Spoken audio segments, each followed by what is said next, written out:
Hi, I'm Denise Bowles, founder, owner, and trainer of Black Women Do VBAC. Do you need a training, advanced doula training to help your skills as a surgical doula, a VBAC doula, or induction doula? Please go to blackwomendoVBAC.com and click on our website to get all the great information of our next cohort. We have several trainings coming up here for Black History Month, and we'd love to see you.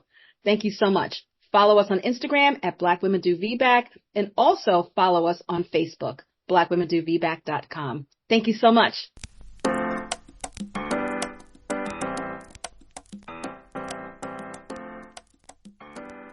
everybody. I'm Ravae Sinclair. Hi, I'm Denise Bowles. And we're here to Doula that. Welcome to our space. We are going to tackle just some random stuff. We took a little bit of a break in January. We needed to get into the new year and find our footing. And January was crazy, right? Every day we were like, I'm doing this. I'm getting this done. I'm getting this done. And all of a sudden we looked up and it was February 1st. So we're here. Yeah, we made it. We made it here. We made it. Yeah. And by the way, y'all, I'm going to be, I'm multitasking because I'm doing my nails. It's like, this is what life is today. So I'm doing the most. If I'm looking down, it's because I'm making sure my hands are on point, but we're women. We can do more than one thing. We can do it. Here's a safe space for Ravae to have pretty nails. Nothing wrong with that. Okay, like the truth is, this is like our girlfriend chat. So this is what I would be doing. If the cameras weren't on, this is what I would be doing. So, I mean. This is true. Girlfriend chat. Okay. So, listen, we kind of took a hiatus when everything in the world was happening. Like, I was like, oh, I wish we were recording. Because Katt Williams came out January 3rd. I think it was January 3rd. Katt Williams, by the way, for those who don't know, is a comedian. And came on the Shannon Sharp. No. Club Shay Shay on YouTube. So go watch it, y'all. It is 2 hours and 45. Is it 2 hours and 45 minutes? Oh, it's close to 3 hours of amazing dialogue. Amazing. It's 2 hours and 45 minutes of amazing, doing it for the culture, telling it like it is, setting the record straight, and almost nothing has been refuted since what he has said. So go get you a taste. It was pretty amazing. But the whole point that I'm making is that Katt Williams really set the tone for what 2024 has turned out to be so consistently is a revelation, a revealing. Yes. Okay, of pulling back the veil. If you got secrets, they're going to be revealed. So just get ready to own your stuff, because in 2024, people are getting told on. Stuff is being laid out. People are not allowed to keep hurting people, fleecing people, stealing from people, and getting away with it. So, and guess what? Of course, we get to see it in the birth world. It's unfolding. Oh, do we get to see it in the birth world? But this is the year of transparency. This is the year of the reckoning. This is the year of the truth shall be told. Okay. We are in the age of Aquarius. This is no time to be playing around here. Okay. So we're going to tell the truth. We're going to say what we need to say. And that's the way it is. This is 2024. I'm ready. I love it because, we roll with that energy. We're here. Yeah. Mm-hmm. Yeah. Okay. Absolutely. Mm-hmm. So let's do that. Okay. Keep it in mind.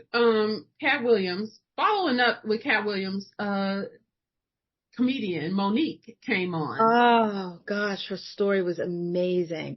First of all, that head of hair, that the way she speaks, I'm with her, and she's been through so much in her life, and Black people are still trying to drag her. It's like, why can't this Black woman have her story? Why can't she be heard? So I listened, and I believe, and I'm in full support of what she's doing and how she's moving forward in her world, and all the best to her. But it happens in the birth community too. It most certainly does, because when you're light, there's so much stuff that goes under the radar that no one says anything.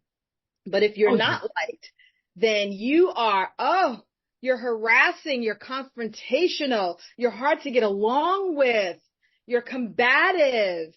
And it's all because you dare to stand in the light of truth and transparency.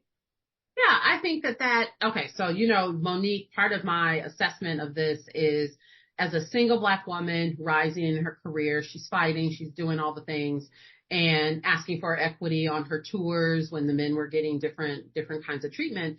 And she left her son behind, right? You know, there's a parenting dilemma of doing this work. I think there's not a lot of forgiveness for Black women.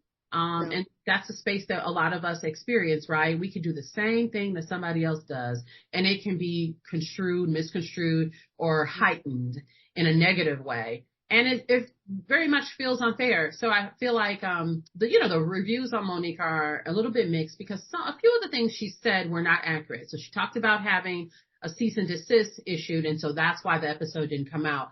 When in fact her husband went back and corrected her, she misspoke.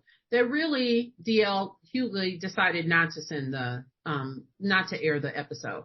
So I think that some people have let a glitch like that, discredit her. And that's one of the other standards that I feel like Black women in business have to be so careful about is we can't be wrong on anything. We can't be mistaken. It's like you lied. I mean, we just watch, okay, because there's so many things. We just watched Fonnie Willis have to get on the stand. My God. Girl, we could talk forever, right? Because if we could talk forever. But you see what I'm saying about you can't even be mistaken. So people said, see, she was wrong about that. So everything was inaccurate. And it's like, no, everything wasn't inaccurate. No, it wasn't. But specifically, I would say that what struck me, and you and I have talked about this, is the relationship or the lack thereof, a relationship between her and Oprah Winfrey. Right. And I feel like there's a struggle in relationships with Black women in the same profession that we often see one another as competition. Definitely. And we have to work. We really have to work at seeing one another's collaboration. And that's by design. Our culture sets it up for us to fight for things, for the little crumbs that we kind of get. And so you have to make a decision that you're going to be collaborative in any space, in any industry. And I know you and I have experienced what we see demonstrated in this relationship with Monique and Oprah, where we're trying to do the work and I don't have any beef with you, but you're mistreating me, another Black woman. You're mistreating me because of something you heard or what somebody said. And, I've been the subject of that many times, and I'm just watching those things play out for people to realize, oh, you're not who they said you are. No, I never was. But those are your lessons to learn. But in the meantime, the work doesn't get done because you're not collaborating with me because you think I'm your competition. Exactly. It happens all the time in birth work. Being a Black donor doula, there are many doulas here in New York who will not speak to me. Meanwhile, I'm on the front lines with them. Yes, I have private paid clients, but I have to keep the lights on just like anybody else. Right. I should not be expected to be out here working for free or working for close to nothing and struggling all of my life. That weathering is not healthy. So there are these schisms that we as Black people put up amongst ourselves, and it is not productive. It is not helpful. But if there's one thing that I cannot combat, I can't combat ignorance. I cannot combat a person who doesn't want to be in the know, who wants to embrace the lie or something that simply doesn't make sense, but I already heard it about you, so I'm just going to take that for what it is. You don't get a chance to get to know me. You didn't reach out for a phone call. Hey, Denise, can you clarify something for me? Hey, Ravae, I heard this. Can you clarify this for me? I'm happy to clarify for you if it's going to keep you on the right track. But I'm not here to put out, fires of gossip and fodder and unrealities. I'm not here for that. So it happens. It does happen a lot of times. And of a situation where somebody said something, it wasn't true. I had my own group of people who could have, corroborate my version of the story. The lawyer in me is like, let me get the evidence, child. And you don't have to take my word for it. Although Fonnie Willis did tell us, hey, sufficient evidence is a testimony of one person. Yes. Okay. Uh-huh. But you don't have to take my word for it. Let me bring somebody else in who witnessed every interaction that I had with that person. Mm-hmm. And it was just so interesting that the person was like, no, I don't want to hear it. They didn't want to know the truth. They want to embrace the truth because they had a prior run-in. They had a prior run-in that they did not handle well, and they took that bias into everything else. Yeah, and it hurts no one but the families we're supposed to be serving. Right. If we can't collaborate, I got something I can offer that person. They have something they can offer me. We could actually be an amazing collaboration. of doulas of over 20 years of experience. You guys are OGs to the heart. Absolutely. And I'm over here like, well, what happened? Yes. Help me understand. And I remain in that place where I'm like, come to me. You know the old school song, come to me. Don't ask my name. I love that song, come to Girl, me. I know. Come to me, honey. Come to me, because really not interested in having conflict and having that negative energy. It really serves nobody. And it certainly doesn't get us further in business. But it was interesting to see, in other professions, the combative nature and the competition really harm everybody. Like everybody lost in that situation. And I feel like I'm wondering, how are we losing in these conflicts? What's being lost? What could be actually happening? How could we be putting together conferences or creating whole other organizations? If I sort of wonder if that's the setup. The setup is for us to not be strong together. Let me tell you, we can eradicate Black maternal health disparities. A lot of people are going to be out of a job, okay, if we eradicate that. Just think about it. But Black maternal health disparities is $1 billion business of NICU stays, C-section rates, in induction rates, medicine, big pharma, medicine, mortality. This is a huge business. And if we eradicate Black maternal health disparities, there will be a lot of people who are going to hit the pocketbooks. Yeah, absolutely. Well, it's just like any other corrupt system in America. It's just like the criminal justice system. I tell you, your son being arrested makes the police officer money, the union makes money, the deputy, the judges, the jails, the food providers, the telecommunications companies make billions off of your son being plucked out of his life, going, and I'm not saying your son, Denise, but. No, my son was never arrested. Yeah. But I understand the example that you're using. Mm-hmm. Black men, there are Black bodies. It's another form of slavery. And it just transformed. It's a different field, right? And a ton of people are making money and raising their kids, going off to college, paying for college, paying their mortgages off of our backs. So it's another corrupt system.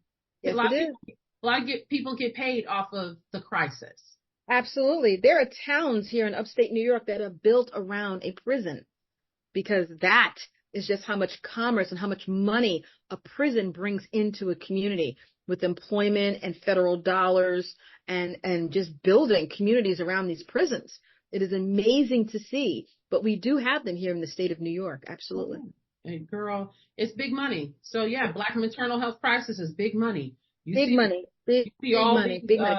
These grants being granted, people. Oh yeah. Mm-hmm. People big money. And it's just really sad. The latest trend here in New York is induction. Everybody's being offered an induction. Oh, well, you want me to catch your baby, right? Well, I'm not on call when you go into labor. I'm off call the rest of the month. So if you want me to catch your baby, let me induce you so I can catch your baby. What? Tell them the story, girl. Come on. We had this call. Denise had to call me and tell me. I'm like, what? I'm like, no, my Black client, she's in her 30s. She's an attorney, born with a congenital heart defect, and at 17 had to put in a pacemaker. But she's absolutely healthy and fine. Got pregnant and wants an unmedicated vaginal birth. They were like, okay, great. She went to this quote unquote wonderful Black doctor, spent 10 months with this doctor. At the very end of the last trimester, the last week of the pregnancy, I'm not on call for the rest of the month to catch your baby. You're going to have to go with another doctor into practice. So my client is like, but wait a minute, I've been with you all this time. This is, you didn't give me a chance to even, interact with the other people in the office. She goes, well, if you want me to catch your baby, I can induce you and I'll catch your baby. And my client's like, no, I want to go into labor spontaneously and have my baby and, not have an epidural. So she says, well, you're going to have somebody else do it. So my client got it in her head. Okay, I'm going to have somebody else catch my baby. And she went and had a spontaneous vaginal birth with no epidural or anything. And she nailed it. But this doctor wanted to give this healthy woman an induction just to catch her baby because, if you like me so much, let me induce you so I can catch your baby. We have to change these parameters around inductions. And that's why, for Black Women Do VBAC, I'm offering this 3-hour contact hour certified training for doulas on how to negate and advocate in instances of an induction for your clients. Absolutely. Yeah. Absolutely. I mean, it was a version of bait and switch, right? Oh, three-card Monty. What the hell is going on here? Yeah. And, this goes back to all skin folk and kinfolk. No, because that doctor knew a month in advance what her on-call schedule was like. She knew. And she also knew that she could justify an induction or any other procedure because of the woman's medical situation. Correct. She could have justified it on the paper, which makes it easy for her to be one of these people who gets their care managed. Yep. And gets the dollars for it. Yeah. But my client and I had a great rapport. I was able to very transparently talk to her and tell her, you're being played, sis. And she's like, oh, I feel it. So we got a plan together, and she went into spontaneous labor and had an amazing birth. And the doctor who actually caught her baby was magnificent. Great person. Oh. We had a great time. But this is how our Black women are being played, and these doctors are talking out of both sides of their mouths. Mm-hmm. Yeah, enticing them, pulling them in so they can get the dollar. And they get paid after a certain amount before the baby even comes. So it's like, oh, well, we'll just figure out how to make it fit. So because this doctor was not on the schedule, was the doctor going on vacation? Is that, or am I thinking? No, she wasn't on the call schedule. And even with this extraneous circumstance of having a pacemaker client, this doctor was not going to put herself back on the schedule for this client. And this client picked her. Our families have to stop picking off of feelings and work off of facts. Oh, but I really like this doctor. She's so funny. She's so nice. Girl, is she going to be there for you when you need her to be there? No, she's not. Is she going to go the extra mile for you? No, she's not. She's not going to do it. And so you did exactly what we hope all doulas would do, is to remind her of her birth preferences. Yes. It was to start labor on her own, to trust and to encourage her to trust her body. Your body can do this. There's nothing wrong with you. You doulaed her through that. You doulaed that girl. You doulaed her through that to remind her, hey, there's other people in the practice. You can start meeting with them, prepare your body. We're going to stay the course. Just because this person is not going to be at your birth, other people will who are capable. And it was another 2 weeks, right, of her walking around a little bit dilated, and we're like, see, your body's doing it. And then it didn't make any progress for a couple days and then moved on.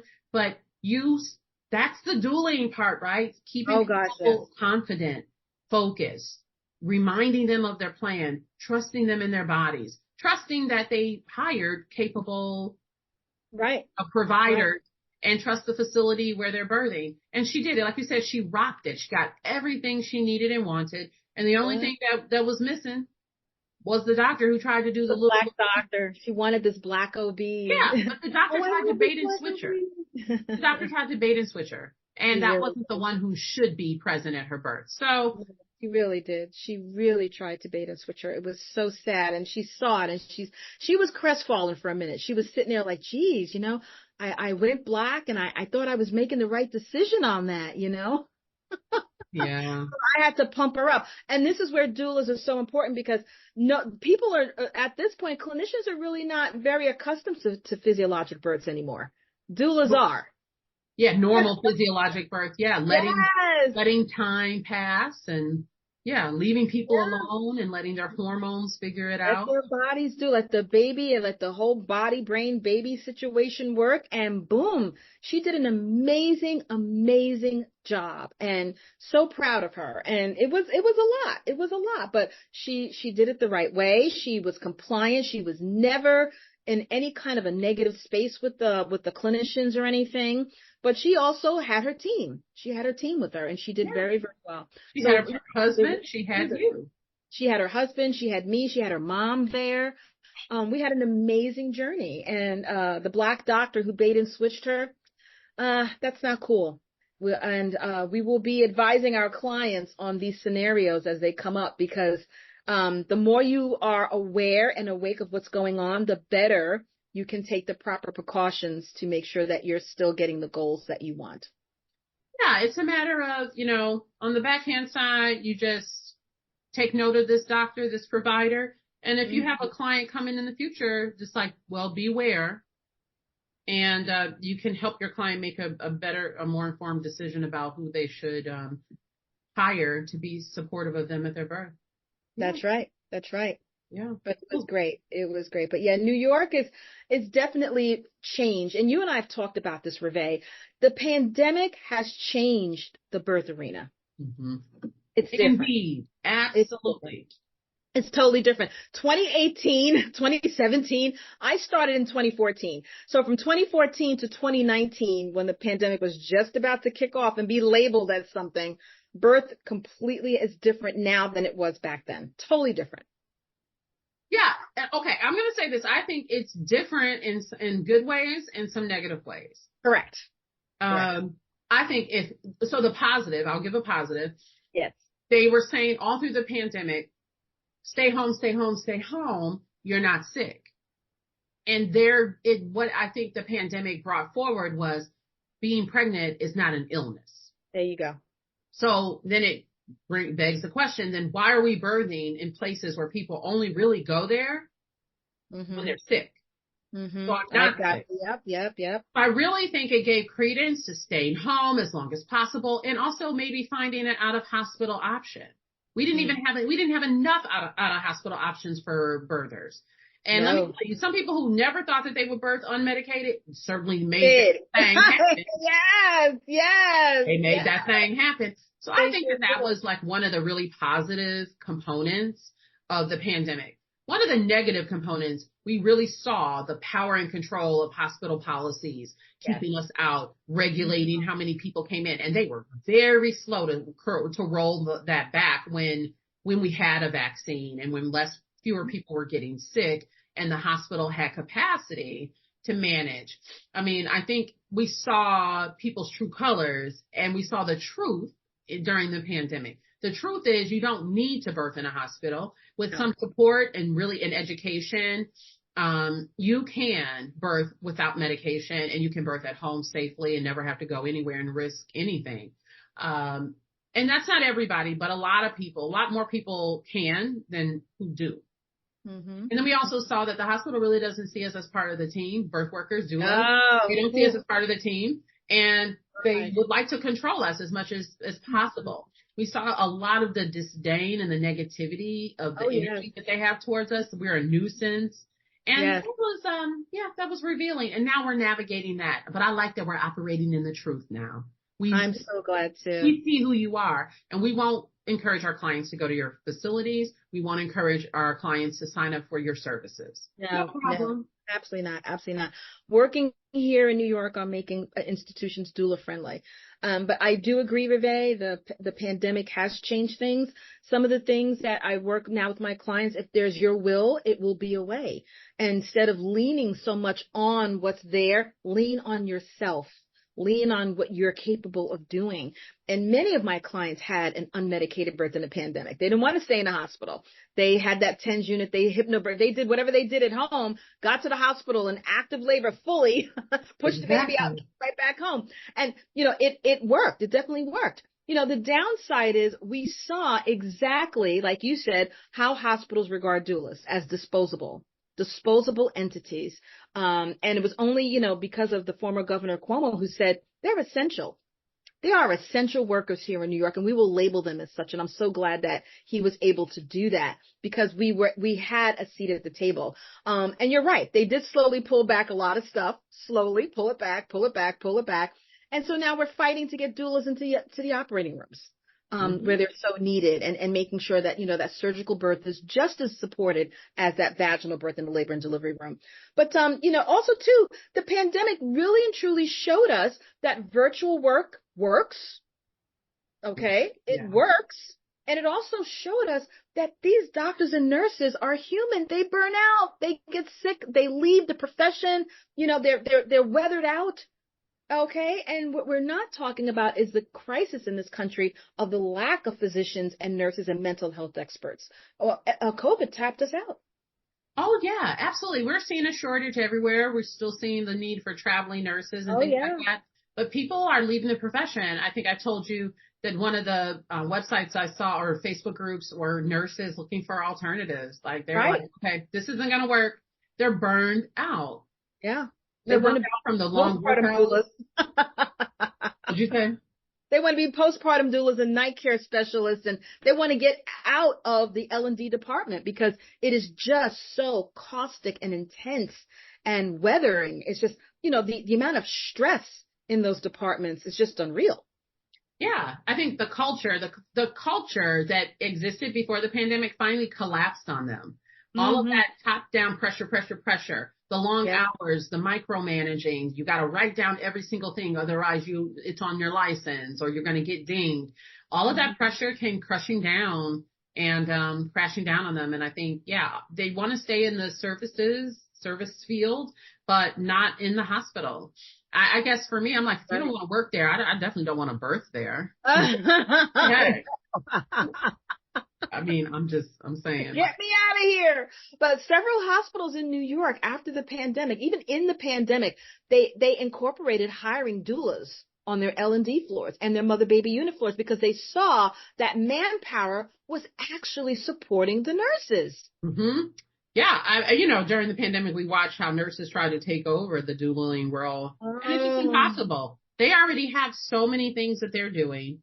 It's impossible. And I think that when you're in the task mindset of putting things in the computer and tracking when baby first took breath and all of that, you can't also be attending to the emotional needs of the birthing person or any of the parents or anybody in the room, the loved ones. You can't do both. Doulaing is its own skill. It's its own unique role, not to ever be confused or think you can double it up with another job, another role. We are a valid, self-sustaining, standing on our own role in the birth space, and not to be remixed with other people. That's just not what we can do. That's not what people need.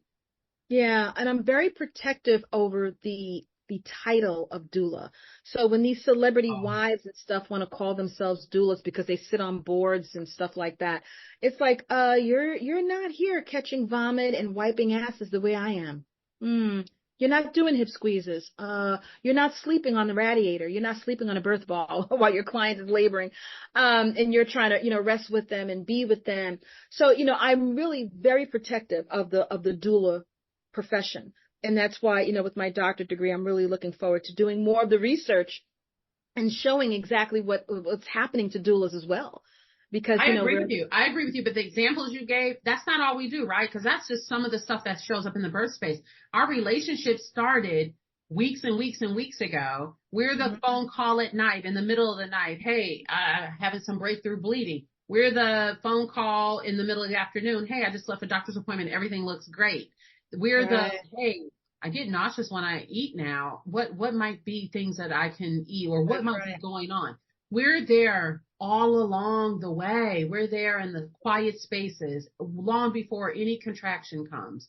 That's right. We're building that relationship and that connection. There is so much that goes into our work that people don't see. One of my clients was like, I can sleep well tonight just knowing that this relationship, this transaction we're doing, this relationship we're building is secure. That's right. That I have you. I can sleep well tonight. It's not only just something I'm crossing off my to-do list, but I really feel relieved. And I was like, okay. Yes. I'm glad I could do that for you, because she knows she has a phone number, a text thread to call, check in, and anything she needs, we're going to figure it out. That's right. That gave her a tremendous amount of relief. And so our work is well beyond that hospital room. And I think sometimes that's why we feel underappreciated. But I'm like, y'all keep going. We know what we do.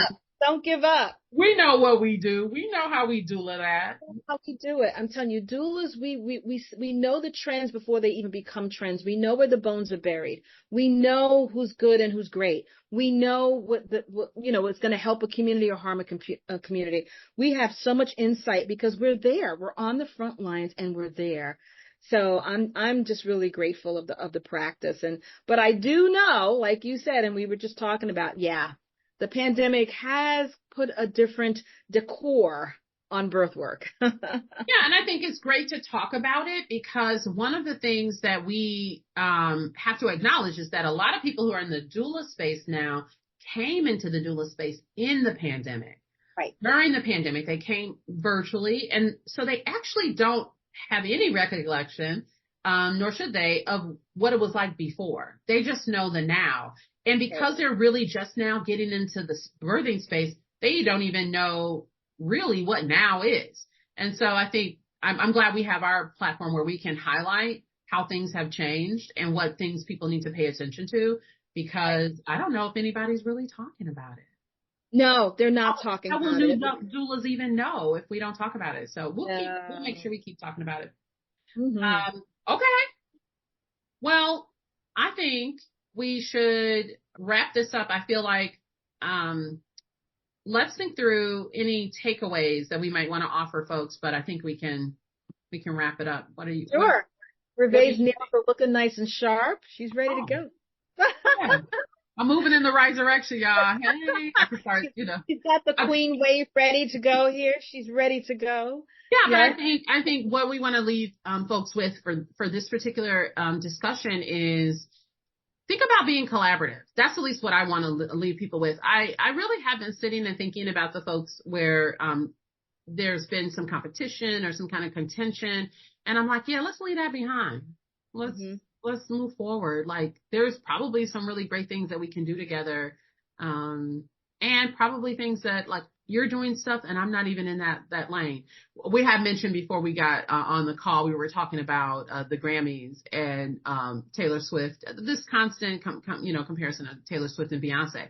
And I was saying, listen, Beyonce was confidently on the floor because she's thinking, listen, if I'm not even in your same category on any level, and knowing she knew what she knew, which was, hey, in 2 weeks, I'm dropping a country music album. I'm not even in your lane, girl. You're not even in mine. So Not at all. Yeah. So sometimes you just got to go forward unbothered.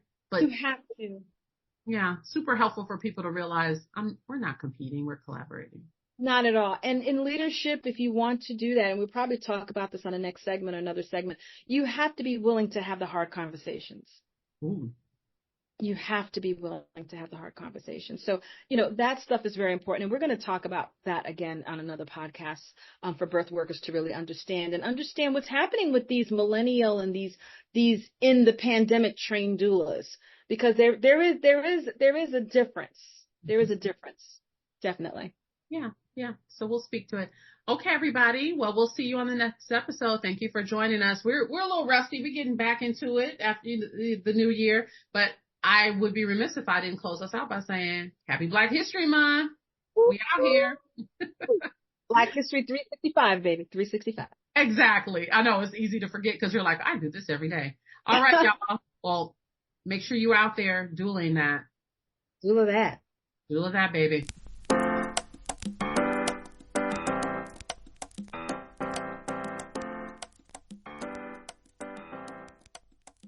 Hi, everybody. My name is Ravae Sinclair, and I am excited to let you know that if you're a birth worker and you need to send your clients to a reliable, educational, evidence-based course on childbirth ed, on breastfeeding, on comfort measures, I'm your girl.